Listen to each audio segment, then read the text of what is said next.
మూడుముళ్ళ బంధం episode 294. Vaishnavi dinner చేస్తుండగా తనకి కాల్ వస్తుంది. Fake call.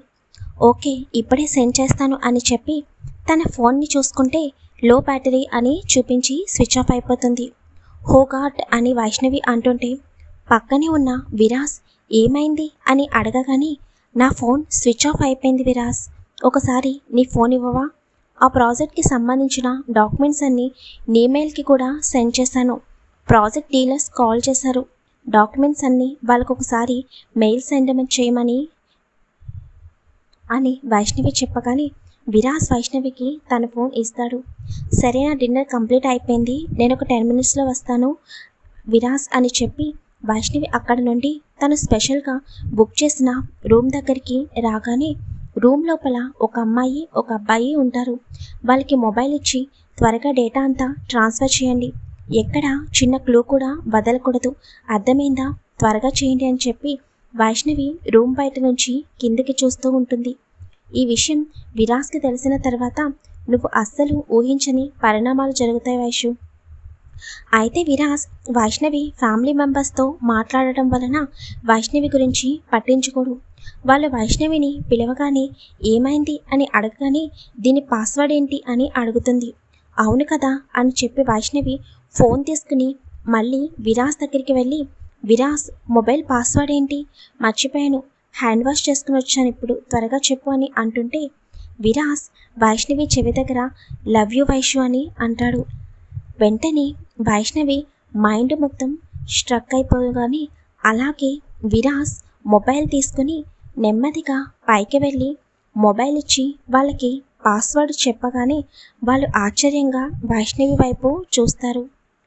వైష్ణవి పైనుండి విరాస్ వైపు చూస్తూ ఎందుకు నన్ను ఇంతలా ప్రేమిస్తున్నావురా, చివరికి మొబైల్ పాస్వర్డ్ కూడా నానేమే పెట్టుకున్నావా, అసలు నిన్ను ఏమని అర్థం చేసుకోవాలో నాకు తెలియడం లేదు, నువ్వు మాఫియా డాన్వి కాకూడదని నేను మనస్ఫూర్తిగా కోరుకుంటున్నాను ప్లీజ్ అని అలాగే విరాస్ వైపు చూస్తూ ఉండిపోతుంది.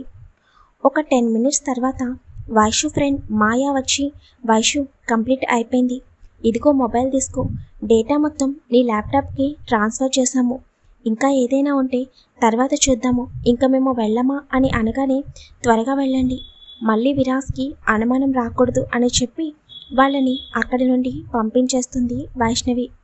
తర్వాత తను ల్యాప్లో ఉన్న డేటా అంతా పెన్ డ్రైవ్లో సేవ్ చేసి తన హ్యాండ్ బ్యాగ్లో వేసుకుని విరాస్ దగ్గరికి వెళ్ళి పక్కన కూర్చుని నవ్వుతూ థ్యాంక్ యూ అని చెప్పి విరాస్కి ఫోన్ ఇస్తుంది. తర్వాత అందరూ కలిసి ఇంటికి స్టార్ట్ అవుతారు. ఈ విషయం విరాస్కి తెలిస్తే ఏం జరుగుతుందో వైష్ణవి కొంచెం కూడా ఊహించలేదు. వైష్ణవి తన రూమ్లోకి వెళ్ళి తర్వాత తన ల్యాప్టాప్ ఓపెన్ చేసి డేటా మొత్తం చెక్ చేస్తూ ఉంటుంది. అందులో కాల్ రికార్డ్స్ అవన్నీ విన్న తర్వాత వైష్ణవి చాలాసేపు అలాగే షాక్లో ఉండిపోతుంది. అంటే విరాస్ ఒక మాఫియా డానా అని అనుకోగానే వైష్ణవి శరీరం అంతా ఒక్కసారిగా జలధరిస్తుంది. నో విరాస్, నీ నుండి నేను ఇది అస్సలు ఎక్స్పెక్ట్ చేయలేకపోతున్నాను, నువ్వు మాఫియా డాన్వి అంటే నేను నమ్మలేకపోతున్నాను, ప్లీజ్ ఇదంతా అబద్ధం అయితే బాగుండును, నిన్ను ఎంతలా నమ్మానురా, అసలే ఈ 2 monthsలో నీ నుండి నాకు ఎటువంటి నెగిటివ్ అనిపించలేదు, మరేంటిదంతా నాకేమీ అర్థం కావడం లేదు అని వైష్ణవి ఆలోచిస్తుండగా తన ఫ్రెండ్ మాయా నుండి కాల్ వస్తుంది. చెప్పు మాయా అని అంటుంటే డేటా చెక్ చేసావా, అతను ఒక మాఫియా డాన్ అని మాయా చెప్పగానే నీకెలా తెలిసింది అని అడుగుతుంది వైష్ణవి. డేటా చెక్ చేసేటప్పుడు కొన్ని ఫైల్స్ చెక్ చేశాను, అవి guns supply documents and drugs చాలా డాక్యుమెంట్స్ ఉన్నాయి, అవి కూడా చెక్ చెయ్యి, నువ్వు జాగ్రత్త వైషు, కానీ నాకెందుకో అతను నీపై చాలా ఎక్కువ ప్రేమ పెంచుకున్నాడు అని అనిపిస్తుంది, కానీ ఈ రోజుల్లో ఎవరిని నమ్మలేము, ఇమ్రాన్కి కూడా నేను అదే చెప్పాను, ఈ విషయం ఎక్కడ లీక్ చేయొద్దని చెప్పాను అని మాయా చెప్పగానే థ్యాంక్ యూ మాయా, ప్లీజ్ ఈ విషయం ఎవరికి చెప్పకండి, నేనే ఈ డాక్యుమెంట్స్ అన్నీ కోర్టులో సబ్మిట్ చేస్తానని చెప్పి ఫోన్ కట్ చేస్తుంది వైష్ణవి. ఫోన్ పెట్టేసిన తర్వాత వైష్ణవి మిగిలిన డాక్యుమెంట్స్ కూడా చెక్ చేస్తుంది. వాటన్నింటినీ చూస్తుంటే విరాస్ పైన చెప్పలేనంత కోపం వస్తుంది వైష్ణవికి. ఎందుకు విరాస్ ఇదంతా చేస్తున్నావు, నువ్వొక బిజినెస్ మ్యాన్వి, కానీ ఇదంతా ఏంటి, ఎవరి కోసం ఇదంతా చేస్తున్నావు, అసలు నాకేమీ అర్థం కావడం లేదు. ఇప్పుడు నిన్ను ఎలా ఫేస్ చేయాలి? ఇవన్నీ తెలిసిన తర్వాత నేను నిన్ను ఎలా పెళ్లి చేసుకుంటానని అనుకున్నావు? నా మైండ్ ఏమీ పనిచేయడం లేదు. అలా అని నిన్ను కోర్టులో సబ్మిట్ చేయాలంటే నా వల్ల కాదురా. నాకు భయంగా ఉంది. ఇవన్నీ రేపన్న రోజు గవర్నమెంట్కి తెలిస్తే అప్పుడు నీ పరిస్థితి ఏంటి? నీకు ఎలా చెప్పాలి? నీతో ఎలాగైనా మాట్లాడాలి. ఇవన్నీ మానేయమని చెప్పాలి. నేను చెప్తే నువ్వు వింటావా? లేదు, వినేలాగా చేస్తాను. నాకు నిన్ను కోర్టులో సబ్మిట్ చేయడం అస్సలు ఇష్టం లేదు విరాస్. నీ గురించి ఎవ్వరికీ తెలియకూడదు. నిన్నెలా అయినా మామూలు మనిషిగా చేస్తాను. నాకు నమ్మకం ఉంది, నువ్వు తప్పకుండా మారుతావు. కానీ దానికి కొంచెం టైం పడుతుంది. నా ప్రయత్నం నేను చేస్తాను. నిన్ను పూర్తిగా మార్చుకుంటాను అని వైష్ణవి తన ల్యాప్టాప్లో ఉన్న డీటెయిల్స్ మొత్తం ఒకసారి చూసి, ఎందుకు ఆ క్షణం విరాస్ తనని నమ్మి తన మొబైల్ ఇచ్చాడని అనిపిస్తుంటే విరాస్ మనసులో తన ప్లేస్ ఏంటో వైష్ణవికి అర్థమవుతుంది. లేదురా, నేను నిన్ను మోసం చేయాలని అనుకోలేను. ఇదంతా నా వల్ల కాదు. ఈ డేటా నా దగ్గరుంటే ఎప్పుడైనా నా మనసు మారవచ్చు. అప్పుడు నేనే ఈ డేటా తీసుకుని వెళ్ళి పోలీసులకి సబ్మిట్ చేయవచ్చు. నో, అలా జరగడానికి వీల్లేదు. ఎట్టి పరిస్థితుల్లోనూ నువ్వు చేసిన తప్పులు బయట రావడానికి వీల్లేదు. నిన్ను నేను మార్చుకుంటాను అని వెంటనే తన ల్యాప్టాప్లో ఉన్న డేటా మొత్తం డిలీట్ చేసేస్తుంది వైష్ణవి. అలాగే పెన్ డ్రైవ్లో సేవ్ చేసిన డేటా కూడా డిలీట్ చేసేస్తుంది. ఈ డేటాతో నాకు ఎటువంటి పని లేదు. నాకు నువ్వు మారడమే కావాలి.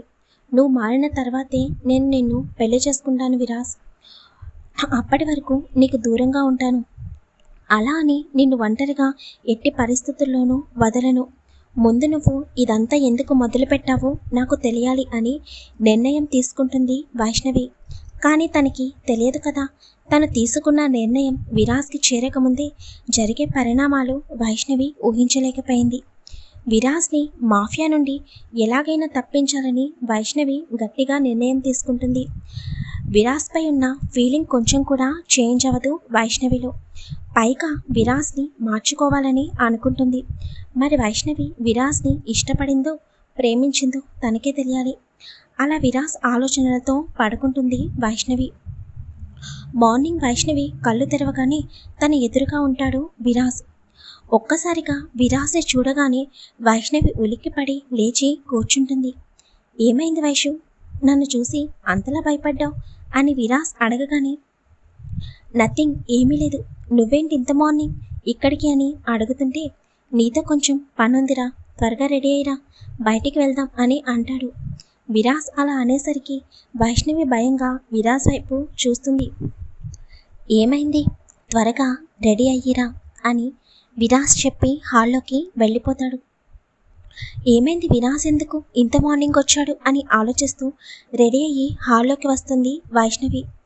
సూర్య గారు వైష్ణవి వైపు చూసి, అమ్మ వైషు, ఇంకొక 4 డేస్లో నీకు విరాస్కి ఎంగేజ్మెంట్ ఫిక్స్ చేశాము అని చెప్పగానే వైష్ణవి షాక్గా వాళ్ళందరి వైపు చూస్తుంది. విరాస్ వైష్ణవి పక్కనే కూర్చుని తన చేతిని పట్టుకుని, ఏమైంది నీకు, ఎంగేజ్మెంట్ ఇష్టమేనా అని అడుగుతాడు. వైష్ణవి ఒక క్షణం ఆలోచించి, ఇష్టమే డాడీ, మీరు మిగిలినవి చూడండి అని చెప్పగానే, ఓకే మావయ్య, నాకు వైష్ణవితో కొంచెం పనుంది, మేము బయటికి వెళ్ళి వస్తాము అని చెప్పగానే, సరే బాబు అంటారు సూర్య గారు. ఇంకా విరాస్ వైష్ణవిని తీసుకుని బయటికి వచ్చి కారు డ్రైవ్ చేస్తూ ఉంటాడు. వైష్ణవి మనసులో ఎన్నో ఆలోచనలు, కానీ వైష్ణవి అసలు ఎంగేజ్మెంట్ గురించి ఆలోచించదు. విరాస్ని ఎలా మార్చాలా అన్నదాని గురించి ఆలోచిస్తూ ఉండిపోతుంది. ఏమైంది వైషు, మన ఎంగేజ్మెంట్ అని అనగానే టెన్షన్ పడుతున్నట్టున్నావు అని విరాస్ అంటుంటే, అదేం లేదు, ఎప్పటికైనా పెళ్లి చేసుకోవాల్సింది నిన్నే కదా, ఇంకా దానిలో ఆలోచించడానికి ఏముంది, నథింగ్ అని అంటుంది వైష్ణవి. విరాస్ ఒకసారి వైష్ణవి వైపు చూసి కారుని స్పీడ్గా తన ప్యాలెస్కి తీసుకువెళ్తాడు. ప్యాలెస్కి చేరుకున్నా కూడా వైష్ణవి ఆలోచనలోనే ఉంటుంది. విరాస్ డోర్ ఓపెన్ చేసి దిగు వైషు అని అంటుంటే అప్పుడు వైష్ణవి బయటకు చూసి మౌనంగా కిందికి దిగుతుంది. విరాస్ వైష్ణవిని తీసుకుని డైరెక్ట్గా తన రూమ్లోకి తీసుకుని వెళ్తాడు. వైష్ణవిని సోఫాలో కూర్చోబెట్టి వైష్ణవి పక్కనే కూర్చుని ల్యాప్టాప్ తీసి వైష్ణవి వడిలో పెట్టి ఆన్ చేస్తాడు. ఏం చేస్తున్నావు విరాస్ అని వైష్ణవి అయోమయంగా అడుగుతుంటే, వెయిట్ చేయ బేబీ, కంగారెందుకు అని అంటూ విరాస్ ల్యాప్టాప్ ఆన్ చేసి వైష్ణవి గ్రౌండ్ ఫ్లోర్లో సీసీ కెమెరా ఫిక్స్ చేయడం, అలాగే కిందకి పడిపోవడం వీడియో ప్లే అవుతూ ఉంటే వైష్ణవి ఒక్కసారిగా బొమ్మలాగా అలాగే ఉండిపోతుంది. విరాస్ వైష్ణవి భుజం చుట్టూ చేతిని వేసి, వాట్ హ్యాపెన్, ఏమైంది? ఇంతకీ గ్రౌండ్ ఫ్లోర్లో నేను వాటర్ కోసం వచ్చిన తర్వాత ఏం చేశావు అని అడుగుతాడు విరాస్. అప్పటికి వైష్ణవి నుదుటన చెమటలు పట్టడం మొదలవుతాయి. అది అని తడబడుతూ అంటుంది, కానీ ఏమీ మాట్లాడలేకపోతుంది. పోనీ నేను చెప్పనా వైషు అని విరాస్ అంటుంటే విరాస్ వైపు షాక్గా చూస్తుంది వైష్ణవి. మొన్న నిన్ను కిడ్నాప్ చేసినప్పుడు నేను గన్స్తో వాళ్ళని షూట్ చేశాను కదా, అప్పుడు నీకు నాపై అనుమానం వచ్చినట్టుంది. అందుకే నా వెనకాలే ఉంటూ గ్రౌండ్ ఫ్లోర్లో నేనేమన్నా చేస్తున్నామేమోనని అనుమానంతో అక్కడ కెమెరా ఫిక్స్ చేయాలని అనుకున్నావు, అంతే కదా అని అంటుంటే వైష్ణవి భయంగా విరాస్ వైపు చూస్తుంది. ఇదేముంది బేబీ, ఇంకా చూడు అని అంటూ వైష్ణవి వాళ్ళ ఫ్రెండ్స్తో మాట్లాడటం, రూమ్లో విరాస్ మొబైల్ నుండి డేటా ట్రాన్స్ఫర్ చేయడం అదంతా వీడియోలో కనిపిస్తుంటే వైష్ణవి గట్టిగా కళ్ళు మూసేసుకుంటుంది. విరాస్ వైష్ణవి వడిలో నుండి ల్యాప్టాప్ తీసి ఎదురుగా టేబుల్ పైన పెట్టి వైష్ణవి అని పిలుస్తాడు. కానీ వైష్ణవి మాత్రం కళ్ళు తెరవదు. విరాస్ వైష్ణవి 2 చేతులని పట్టుకుని, నా పైన అనుమానం వస్తే నన్నే అడగాలి, కానీ ఇలా నా వెనకాలే ఉంటూ నన్ను ఇంత మోసం చేస్తావని అనుకోలేదు వైషు. ఏదన్నా ఉంటే నీకు నాకు మధ్య ఉండాలి, కానీ ఇలా ఇందులో వేరే వారిని ఎందుకు ఇన్వాల్వ్ చేసావు? ఈ ప్రపంచంలో నేను నమ్మిన మొట్టమొదటి వ్యక్తివి నువ్వు. అందుకే నువ్వు అడిగిన వెంటనే ఇప్పటి వరకు ఎవరికి ఇవ్వని నా ఫోన్ని నీకు ఇచ్చాను. కానీ నువ్వు ఏం చేసావు? నా టోటల్ ఇన్ఫర్మేషన్ని హ్యాక్ చేసావు, నీ ల్యాప్టాప్లోకి ట్రాన్స్ఫర్ చేసుకున్నావు. అసలు నీ నుండి ఇది నేను ఎక్స్పెక్ట్ చేయలేదు వైషు. నా డేటా ట్రాన్స్ఫర్ చేస్తే నాకు తెలియకుండా ఉంటుందని ఎలా అనుకున్నావు వైషు? ఎస్టర్డే నైట్ రెస్టారెంట్ నుండి ఇంటికి వచ్చిన తర్వాత నాకు నా ఫోన్ డేటా మొత్తం ట్రాన్స్ఫర్ అయినట్టు నోటిఫికేషన్ వచ్చింది. నా డేటాని వేరే వాళ్ళు షేర్ చేసుకున్నా, వేరే వాళ్ళ ల్యాప్టాప్లోకి ట్రాన్స్ఫర్ చేసినా నాకు వెంటనే నోటిఫికేషన్ వచ్చేటట్టు నేను ఒక యాప్ని డిజైన్ చేశాను. ఎస్టర్డే నాకు నోటిఫికేషన్ చూసేసరికి అసలు ముందు నా డేటాని ఎవరు ట్రాన్స్ఫర్ చేసుకున్నారో నాకు అర్థం కాలేదు. తర్వాత నాకు గుర్తుకొచ్చింది, నువ్వు రెస్టారెంట్లో మొబైల్ తీసుకున్నావని. అప్పటికీ కూడా నిన్ను అనుమానించాలని అనిపించలేదు తెలుసా? బై మిస్టేక్ నీ దగ్గర నుండి వేరే వారి దగ్గరికి మొబైల్ వెళ్ళిందేమోనని అనుకున్నాను. అందుకే మళ్ళీ రెస్టారెంట్కి వెళ్ళి సీసీటీవీ ఫుటేజ్ మొత్తం చెక్ చేశాను. అక్కడ నువ్వు నీ ఫ్రెండ్స్తో మాట్లాడటం, తర్వాత నా మొబైల్ ఇవ్వడం, నీ ల్యాప్టాప్లోకి ట్రాన్స్ఫర్ చేయడం అన్నీ చూశాను. నువ్వున్న రూమ్లో సీసీ కెమెరా ఉన్న విషయం కూడా నీకు తెలియదు. ఇదంతా ఎందుకు చేసావు వైషు అని అడుగుతాడు విరాస్. అప్పటికే వైష్ణవి కళ్ళలో నుండి కన్నీళ్లు వస్తూనే ఉంటాయి. నువ్వు నన్ను మోసం చేసావు వైషు అన్న విరాస్ మాటకి తన కన్నీళ్లు ఆగకుండా వస్తూనే ఉంటే విరాస్ గట్టిగా కళ్ళు మూసుకుని, నీ కళ్ళల్లో కన్నీళ్లు చూడటం కూడా నాకు ఇష్టం లేదు, ప్లీజ్ స్టాప్ ఇట్ వైషు అని చాలా నెమ్మదిగా అంటాడు. అప్పటికే విరాస్ మనసులో అగ్నిపర్వతం బద్దలవుతుంది. తను ఎంతో ప్రాణంగా ప్రేమించిన తన వైషు తనపై అనుమానం వచ్చి తనకు తెలియకుండా తన వెనకాలే ఇదంతా చేసిందంటే ఎందుకో విరాస్కి అస్సలు నమ్మబుద్ధి కావడం లేదు. అలా అని ఇదంతా చేసిన వైష్ణవి పైన కోపం కూడా రావడం లేదు. అంతగా వైష్ణవిని నమ్మానని తన మనసు చెబుతుంటే తన మనసుని ఆ క్షణం వైష్ణవి ఎంత బాధ పెట్టిందో వైష్ణవికి కూడా తెలీదు. మరి నిజం తెలుసుకున్న విరాస్ నెక్స్ట్ ఏం చేయబోతున్నాడు? స్టోరీని ఫాలో అవుతూ ఉండండి. వీడియోని లైక్ చేయండి, షేర్ చేయండి, ఛానల్ని సబ్స్క్రైబ్ చేసుకోండి.